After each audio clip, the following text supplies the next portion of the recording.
I stood in front of the ornate church mirror, adjusting my maid of honor dress and mentally calculating the exact amount my parents had stolen from my savings account. $127,843. Money I'd earned through years of careful investment and countless late nights building my consulting business. Isn't this perfect? My sister Madison twirled in her designer wedding gown, the one that cost exactly $23,651 of my money. I still can't believe how everything worked out. Meeting James at that charity gala, and now here we are.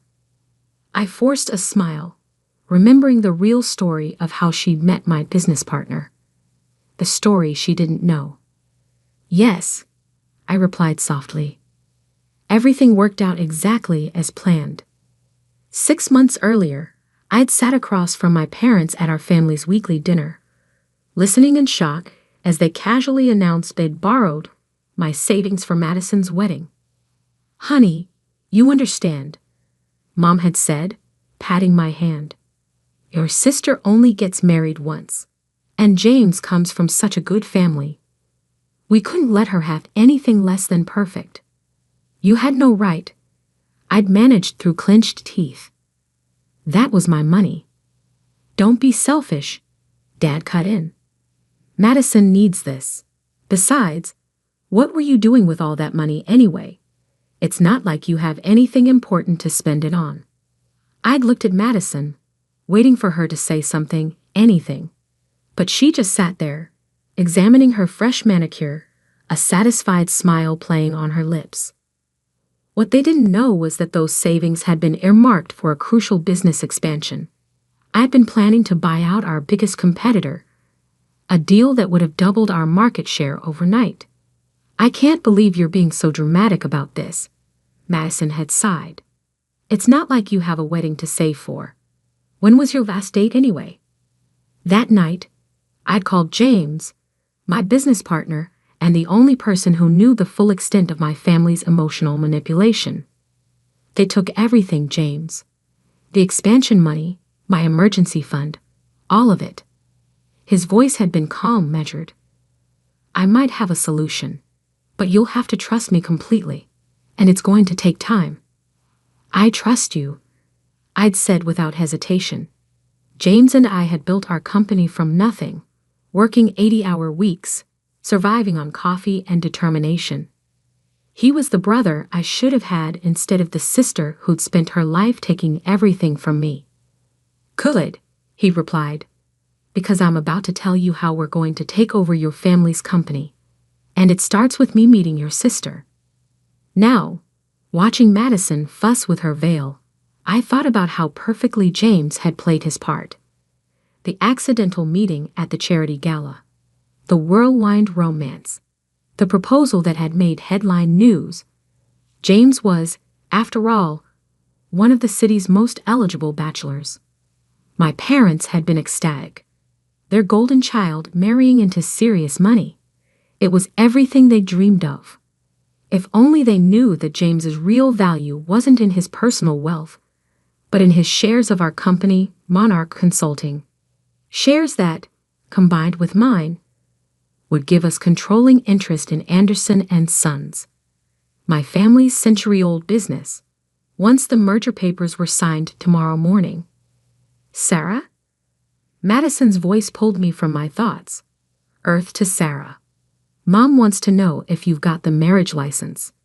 She said she gave it to you for safekeeping." I patted my purse, feeling the weight of the envelope inside. "Got it right here." What I didn't mention was that nestled beside it was another envelope, one containing merger documents that would transfer control of Anderson and Sons to Monarch Consulting the moment Madison and James said, "I do." A knock at the door interrupted us. Mom bustled in, already dabbing at her eyes with a monogrammed handkerchief. "Oh, my beautiful girls." She hugged Madison carefully, mindful of the expensive dress. Then she turned to me, her smile faltering slightly. "Sarah, dear, couldn't you have done something more with your hair?" This is your sister's big day. I touched my elegant chinman, the one that had cost $200 at the best salon in town. It's fine, Mom. Well, at least you're not completely overshadowing your sister's moment, she sighed.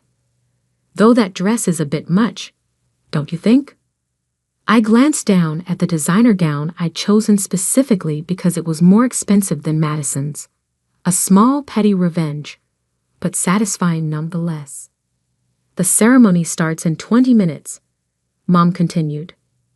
Sarah, please try not to trip during the procession, and remember to smile. None of those serious business expressions you always wear. After she left, Madison turned to me, her face suddenly serious. You are happy for me, aren't you, Sarah? I know you and James work together, and maybe you had a little crush on him. I cut her off with a laugh. Trust me, Madison. James is exactly where he's supposed to be. My phone buzzed. A text from James. Everything ready? All set, I replied. See you at the altar. Madison was fixing her makeup one last time when Dad came in. Princess, it's time. He turned to me. Sarah, don't forget your part. Simple and dignified, remember?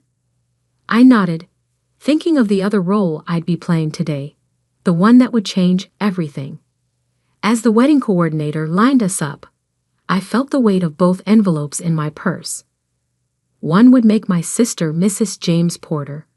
The other would make me CEO of Anderson and Sons.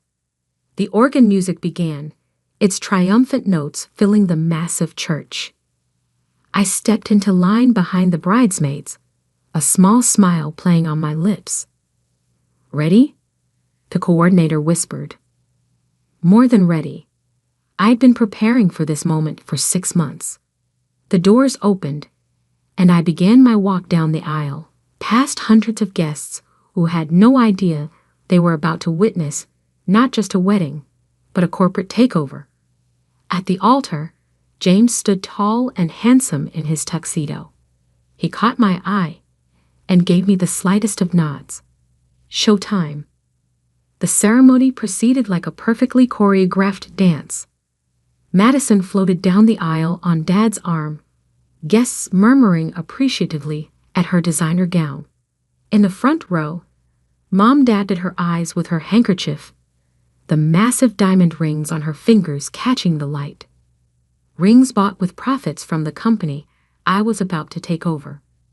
When the minister asked for the marriage license, I opened my purse with steady hands. For a moment, I held both envelopes, one containing the license, the other holding the merger documents James had already signed. One would bind my sister in marriage, the other would bind my family's company to mine. I handed over the marriage license, heaping the merger papers close. Their time would come soon enough. Dearly beloved, the minister began, his voice echoing through the church. I watched James's face as he recited his vows, admiring how perfectly he played his role. Not a single person in the cathedral suspected that this wealthy, charming man was about to help me orchestrate the biggest business coup in our city's history. I do, Madison said, her voice trembling with emotion. If only she knew what those words would really set in motion. As James slipped the platinum band onto Madison's finger, I felt my phone vibrate silently in my purse. Right on schedule, our lawyers confirming that everything was in place. At the reception, I stood to deliver my maid of honor speech. The ballroom of the Ritz-Carlton sparkled with expensive decorations, all paid for with my stolen savings. When Madison first met James, I began, my voice carrying across the perfectly arranged tables. She thought she was the luckiest girl in the world. I paused, letting my eyes meet James's. Little did she know just how special their connection would truly be.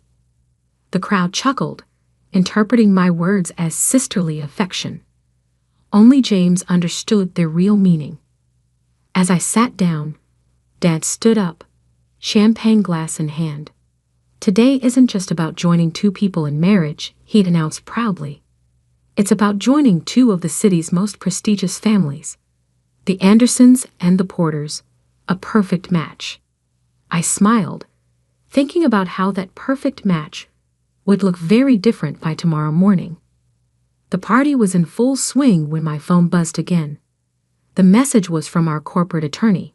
Documents filed. Ready when you are. I caught James's eye across the dance floor and gave a subtle nod. He excused himself from Madison's side and made his way to where the senior partners of Anderson and Sons were gathered.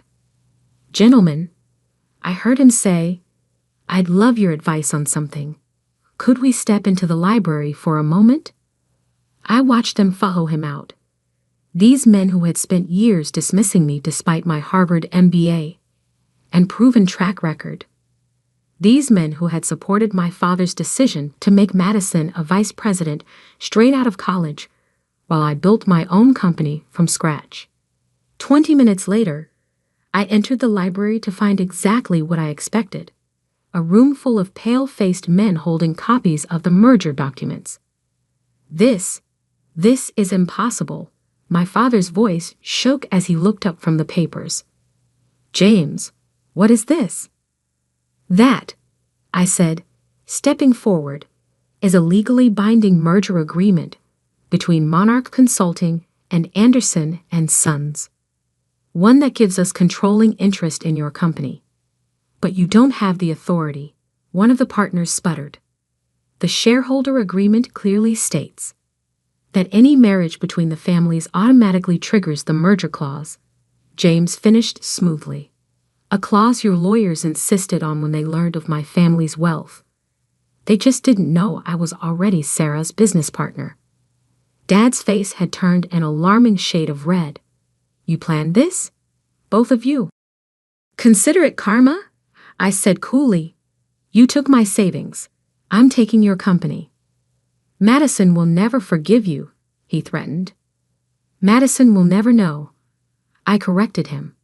"Unless you want to explain to her how you stole her sister's money to pay for her wedding. How you've been embezzling from the company pension fund to maintain your lifestyle." "Oh yes," I added, seeing his expression. "We found those records too." The room fell silent except for the distant sounds of the reception. "The papers are already filed," James said quietly. "The only question is whether you want to handle this transition quietly or make a scene at your daughter's wedding." Dad's hands clenched into fists.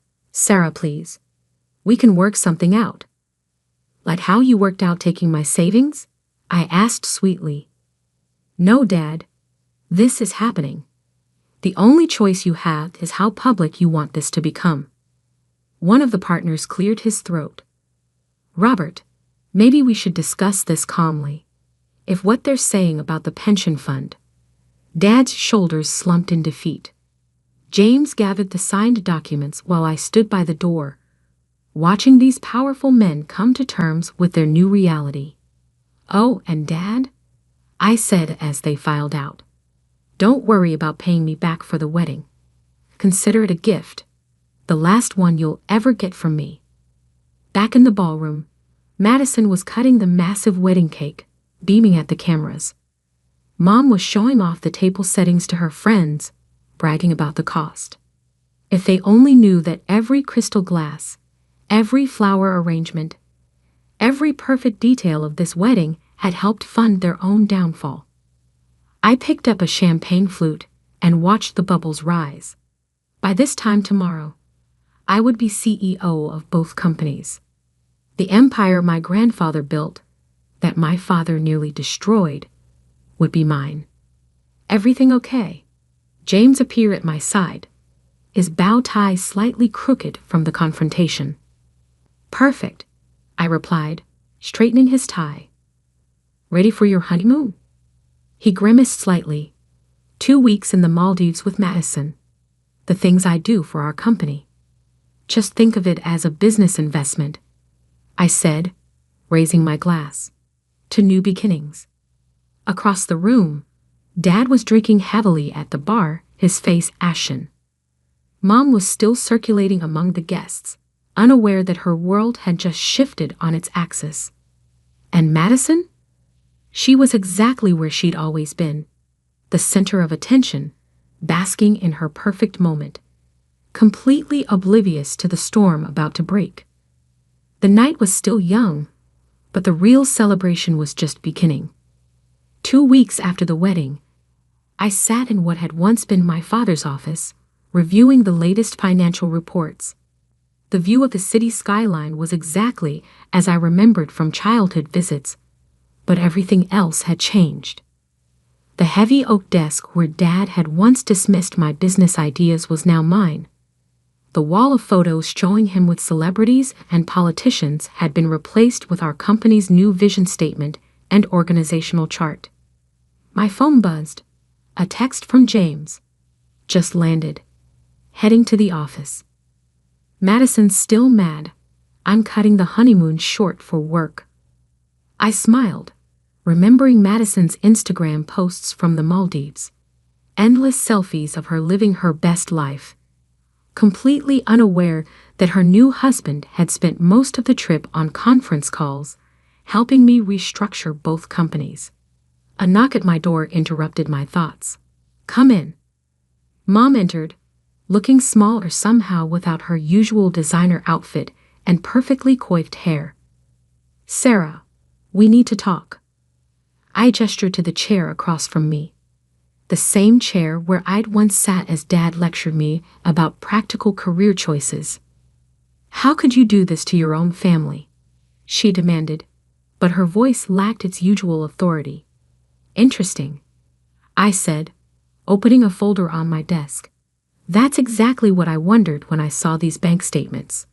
Care to explain why you and Dad withdrew $127,843 from my account without permission? That was different. It was for your sister's wedding. No, I corrected her calmly. It was theft. Just like Dad's creative accounting with the pension fund was theft. The only difference is, I found a legal way to take back what's mine. By tricking your sister? Using James to what? Give her exactly what she wanted. A wealthy husband, a dream wedding, a luxury honeymoon? I leaned forward. Madison got everything she ever wanted. The fact that it helped me get what I wanted to is just good business. Mom's eyes filled with tears. Your father hasn't slept in days. He's talking about moving to Florida, selling the house. The house is company property, I reminded her. And yes, you'll need to vacate it by the end of the month. Where are we supposed to go? I hear Madison's guest house is quite comfortable, though you might want to hurry. Once she learns about the company, she might not be feeling very generous. As if on cue, my phone buzzed with an incoming call from Madison. Excuse me, I told Mom. I need to take this. Mom stood shakily. At the door, she turned back. We're still family, Sarah. No, I said softly. We stopped being family the moment you chose Madison's one perfect day over my entire future. I answered Madison's call on speaker, letting Mom hear as she left. Sarah. Madison's voice was shrill. What's going on? James is acting weird, saying something about an emergency board meeting. And Dad's not answering his phone. Don't worry, I said smoothly. Everything will be explained at the meeting.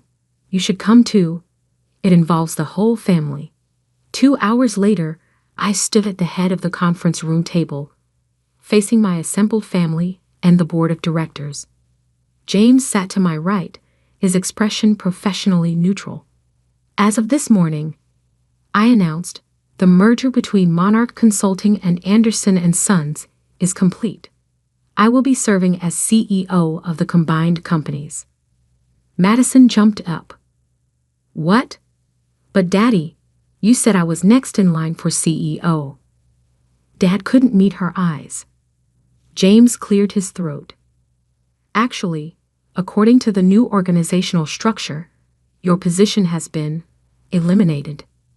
The color drained from Madison's face as understanding dawned.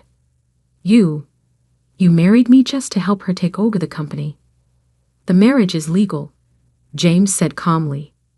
And I'll continue to provide for you exactly as agreed in our prenup, which, if you recall, you were too excited to read carefully. Madison turned to me, tears streaming down her face. My own sister. You ruined everything. No, I corrected her. I took back what was mine and built something bigger in the process. By destroying our family, I pulled out the bank statements, sliding them across the table. Our family was destroyed the moment they stole my savings for your wedding. I just decided to stop being the victim and start being the victor. Mr. Anderson, one of the board members interrupted. Given the circumstances with the pension fund, we believe it's best if you announce your retirement immediately. Dad nodded numbly. Madison looked between our parents in confusion. Pension fund? What pension fund? Ask them, I suggested. Ask them about all the creative accounting they did to maintain their lifestyle, to pay for your cars, your clothes, your perfect wedding. The board members began filing out, leaving our family alone in the wreckage of what we'd once been. You'll regret this, Madison spat, grabbing her designer purse. All of it. Actually, I said, I've never been more certain of anything in my life. After they left, James loosened his tie. Well, that went about as expected. I stood by the window, watching my family exit the building below. Mom and Dad walking slowly, shoulders slumped. Madison storming ahead, already on her phone, probably calling her friends to complain about her evil sister. Any regrets? James asked quietly.